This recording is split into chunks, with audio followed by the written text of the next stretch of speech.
اور تنزیل جو حضور کے دل پہ کیا گیا وہ تدریجاً تھوڑا تھوڑا کر کے دنیاوی آسمان سے نبی اکرم پر وقفہ وقفہ سے نازل کیا جاتا رہا۔ یہ کافی عرصہ ہے جس میں 6010 ہجری سے لے کر 6032 ہجری تک جاری رہا۔ کتنا عرصہ ہے؟ 22-23 سال ہیں۔ قمری حساب سے یہ 23 سال بنتے ہیں اور شمسی حساب سے 22 سال بنتے ہیں تدریجاً۔ تو یہ دو چیزیں ہیں، یہ انزال اور تنزیل کا فرق جو شروع سے آپ کو معلوم ہونا چاہیے، بعد میں اس کی بات چیت اس طرح ہوتی رہے گی۔ لیکن ایسا کیوں ہوا؟ اس میں کیا حکمت ہے؟ تنزیل کی حکمت کیا ہے؟ اسٹریٹ اوے قرآن شریف پورا کا پورا کیوں نہیں آیا؟ اب ہم یہ جاننے کی کوشش کریں گے اس بات کو کہ تھوڑا تھوڑا کر کے کیوں نازل ہوا، ایک ہی بار کیوں نازل نہیں ہوا۔ قرآن مجید میں اس کی دو حکمتیں بتائی گئی ہیں۔ میں پہلے آپ کو یہاں پہ جو لکھے ہوئے سلائڈس آپ کو سارے آن کر دیتا ہوں، آپ اس کو دیکھیں، پھر میں اس کے ساتھ ساتھ ایکسپلین شروع سے کروں گا۔ سلائڈس میں لکھا ہوا آپ کے سامنے نظر آ رہا ہے، نبی اکرم صلی اللہ علیہ وسلم امی تھے، لکھے پڑھے نہیں تھے، اس لیے اگر سارا قرآن ایک مرتبہ نازل ہو گیا ہوتا تو اس کا یاد رکھنا، اس کا ضبط کرنا دشوار ہوتا۔ نمبر 2 لکھا ہے لوگوں کے تحمل کے خاطر، تاکہ اچھی طرح لوگ اس کو سمجھیں، غور کریں، اس کے مطابق ان کی ذہنی فکر کی سطح بلند ہو، اور پھر آہستہ آہستہ تجرید ان کو مزید آگے چیزیں بتاتے رہیں۔ نمبر 3 تمام احکام کی پابندی فوراً لازم ہو جاتی، اور یہ اس حکیمانہ تدریج کے خلاف ہوتا جو شریعت محمدی میں ملوث ہے۔ یعنی ہمیں جو احکامات دیے گئے ہیں وہ فوراً سب کے سب نہیں دیے گئے۔ آپ کو معلوم ہے قرآن شریف میں لکھا ہے شراب کی حرمت کتنی دفعہ ہے، آہستہ آہستہ آہستہ کر کے آخر میں جا کے بالکل بند ہو گیا، ختم ہو گیا۔ پھر لوگوں نے تمام شراب کی جو ان کے پاس جتنا ذخیرت ہے بہا دیا مدینہ کے گلیوں میں، اور وہاں پورے ایک سیلاب کی طرف۔ تو یہ مطلب تدریجاً باقی بھی تمام احکامات اللہ تعالیٰ کی حکمت یہ ہے کہ قرآن شریف میں تدریجاً آگے پاس کرتا ہے۔ تو یہ تمام احکام کی پابندی ہوتی اگر پورا کا پورا قرآن شروع سے آخر تک ایک ساتھ مل جاتا ہے۔ اس کے بعد اگلا لکھا ہوا نبی صلی اللہ علیہ وسلم کو اپنی قوم کی طرف سے ہر روز نئی اذیتیں برداشت کرنی پڑتی تھیں۔ جبرائیل کا بار بار قرآن لے کے آنا آپ کی تقویت قلب کا باعث بنتا۔ سورۃ فرقان آیت نمبر 32 سے 33 یہ ہے۔ میں یہ اردو میں 22-23 کے دیتا ہوں، تو بعض دفعہ میرے پاس کوئی سوال آئے ہیں کہ جی اردو کا ہمیں سمجھ نہیں آتی، آپ اس کو انگریزی میں ہی بولیں یا 1 بولیں۔ تو میں کوشش تو یہ کروں گا، ویسے بھی میری کوشش ہوتی ہے کہ میں آپ سے جو سبجیکٹ میں منتخب نصاب میں بات چیت کروں گا تو عام جس طرح آدمی بات کرتے ہیں اس طرح ہم لوگ بات چیت کرتے ہیں، اردو انگریزی مکس وغیرہ، عربی سے شاید میں عربی کوٹ ہی نہ کروں، آپ کو سمجھانے کی کوشش کروں گا، یہاں سے سمجھنے کی بات کریں۔ عربی آپ کو عربی کا استاد پڑھا رہے ہیں ماشاءاللہ بہت اچھا، اور اس کے ساتھ جو تجوید ہے وہ تجوید کا استاد پڑھا رہے ہیں، تو عربی آپ وہاں سے سیکھیں گے۔ تو یہ بات ہے۔ یہاں میں اپنے طرف سے بھی بتا دیتا ہوں کہ یہ 2 3 4 5 پوائنٹس ہیں، بالکل صحیح پوائنٹس ہیں، اور اسی پہ مثلا سورۃ بنی اسرائیل آیت نمبر 106 میں اللہ تعالیٰ فرماتا ہے کہ ہم نے قرآن کو ٹکڑوں ٹکڑوں میں تقسیم کر دیا تاکہ آپ تھوڑا تھوڑا کر کے اور وقفے وقفے سے لوگوں کو سناتے رہیں، یعنی حضور کو انسٹرکشنیں دے رہے ہیں، اور ہم نے اسے بتدریج اتارا۔ اللہ تعالیٰ کہتا ہے خود، یعنی یہاں پہ ایک جو بارش کی مثال دی گئی آخر میں لکھا وہ یہ ہے کہ بارش بھی اگر ایک ساتھ ایک دم بارش ہو جائے بہت زیادہ اور ایک دم ختم ہو جائے، اس کا فائدہ زمین کو اتنا نہیں ہوتا جتنا تدریجاً یا آہستہ آہستہ بارش ہو جائے، لیٹ سے 1 دن 2 دن 3 دن تھوڑا تھوڑا بارش، جس کو زمین اپنے اندر جذب کرے اور اس کی نمو لے لے زمین، اس سے فائدہ اٹھائے، وہاں پہ جو چیزیں ہیں وہ اگ جائیں اور زمین کو فائدہ ہو، اس کا فائدہ ہوتا ہے۔ بارش ایک ساتھ آ جائے اور ختم ہو جائے تو کیا ہوتا ہے، اس سے سیلاب آتا ہے اور پہاڑی نالوں میں بھر کے بارش آ جاتا ہے اور پانی آتا ہے وہ چلا جاتا ہے، فائدہ نہیں ہوتا۔ تو یہ مثال اس کے لیے بھی ہے۔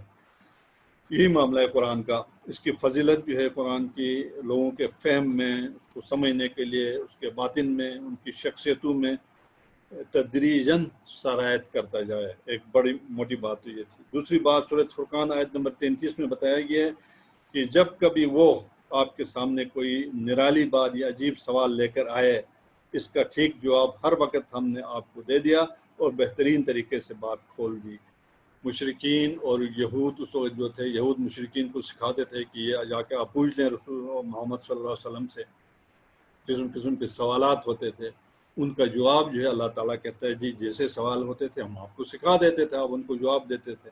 قرآن شریف میں جگہ جگہ ایسی آپ کو ملیں گی۔ سورۃ یوسف اٹسلف پورا کا پورا ان کے سوال کا جواب ہے کہ چلو بہرحال اس کی ڈیٹیل میں نہیں جائیں گے. بہرحال یہ جو تنزیل یہ ٹکڑے ٹکڑے کر کے مختلف اوقات پہ قرآن شریف کا اترنا حضور کے دل پہ، اس کی ایک حکمت یہ بھی ہے کہ جیسے جیسے وہ سوال کرتے تھے یا جنگ کے دوران یا ایسے مشکل کام میں حضور کو گائیڈنس کی ضرورت ہوتی تھی تو اللہ تعالیٰ تھوڑا سا ٹکڑا قرآن شریف کا بیچ کے آیات اس کے اوپر نازل کر کے ان کو ایک قسم کی ہدایت دیتے تھے، ایک رستہ دکھا دیتے.